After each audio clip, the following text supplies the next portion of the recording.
ഇന്നൊരു spicy broast ഉണ്ടാക്കിയാലോ. അതിനകത്ത് ആദ്യം ചിക്കൻ ക്ലീൻ ചെയ്ത് വരഞ്ഞ് വെക്കുക. 3/4 കപ്പ് മൈദ, 1/4 കപ്പ് കോൺഫ്ലവർ, ആവശ്യത്തിന് മുളക് പൊടി, മഞ്ഞൾപ്പൊടി, കുരുമുളക് പൊടി, ഗരം മസാല, ഉപ്പും കൂടെ ഇട്ട് നന്നായി ഒന്ന് മിക്സ് ചെയ്യുക. മിക്സ് ചെയ്തതിന് ശേഷം ചിക്കൻ അതിലോട്ടിട്ട് നന്നായി എല്ലായിടത്തും എത്തുന്ന ഒരു രൂപത്തിൽ മിക്സ് ചെയ്യുക. ഒരു മുട്ടയും കൂടെ പൊട്ടിച്ച് വെച്ച് എല്ലായിടത്തും ഒന്ന് നന്നായി ഒന്ന് മിക്സ് ചെയ്യുക. എന്നിട്ട് ചെറിയുള്ളി വെളുത്തുള്ളി പേസ്റ്റും കൂടെ ഇട്ട് അരമണിക്കൂർ റെസ്റ്റിന് വെക്കുക. എന്നിട്ട് ഔട്ടർ കോട്ട് എന്ന് വെച്ചാൽ ഓട്സ് യൂസ് ചെയ്യുക, അല്ലെങ്കിൽ കോൺഫ്ലെക്സും യൂസ് ചെയ്യുക. ഞാൻ അവിടെ ഓട്സാണ് യൂസ് ചെയ്തത്. ഇപ്പം എല്ലാം ആക്കിയിട്ടുണ്ട്. പാനിൽ ഓയിൽ വെച്ചെടുത്തിട്ട് ചിക്കൻ നമുക്ക് അതിലോട്ട് ഇടുക.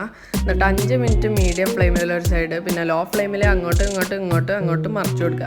അപ്പോൾ അത് നമ്മളെ ബ്രോസ്റ്റ് റെഡി ആയിട്ടുണ്ട്. മയോണൈസിൻ്റെ കൂടെ സോസിൻ്റെ കൂടെ ഒക്കെ സെർവ് ചെയ്യുക. അടിപൊളിയാണ്. എല്ലാവരും ഒന്ന് ട്രൈ ചെയ്ത് നോക്കുക.